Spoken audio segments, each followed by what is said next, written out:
questions asked. And then comes the short tracks. All of a sudden, here comes the Gibbs cars. They seem like they own those short tracks. The laps led show that.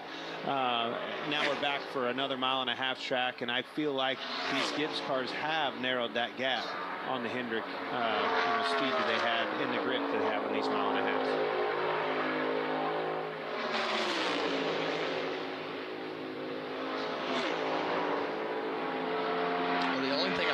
This group, Clint, is just that shorter time to get your tires cooled back off. We see how much better sticker tires are and cool tires are for that one lap. So we'll see if some of the next 4 cars can overcome that short time period of cooling.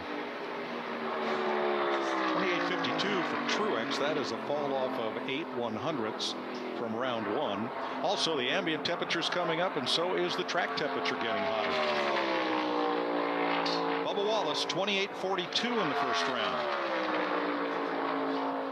Right now, 3 Toyotas on top of the board. Well, you see him. Bubba tried to go back to the throttle right there through the middle of the corner, and the front end just took off on him. Just went at it a little too quick. Doesn't take much.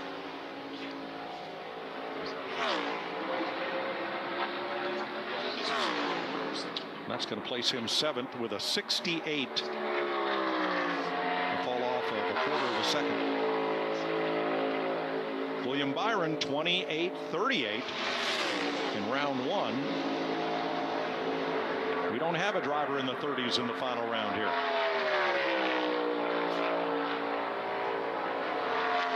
Hendrick Motorsports looking for their 250th pole in this, their 40th anniversary season in Cup racing.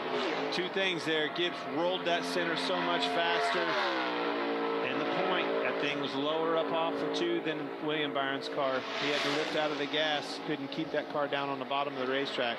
Yeah, and not going to be as fast. If there's one thing that I would go back and study, all these guys need to study, is how soon Ty Gibbs got to that white line.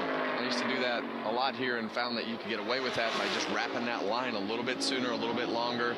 Obviously, his car is good, too, to be able to have something to lean on and turn, but there is something, too, getting to that white line a little bit sooner to wrap you around the corner. At 46 for Byron, a fall off of 8/100ths.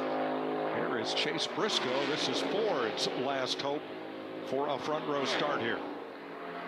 Same difference. Same corner, same scenario. Center of the corner. Roll speed. Being able to hug that white line. Well, I think the only car that's going to be free enough to go this quick on the heat cycle of the tires is the 5 car. We all know that Kyle Larson runs his car freer than everybody else. That's part of what makes his success, is his car control and being able to run that car freer than everybody else. But he's the only one left that has a chance, obviously. Briscoe is 4th, also with an 8/100th fall off.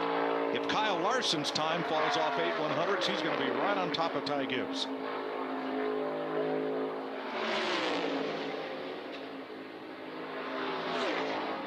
Closer, but not enough.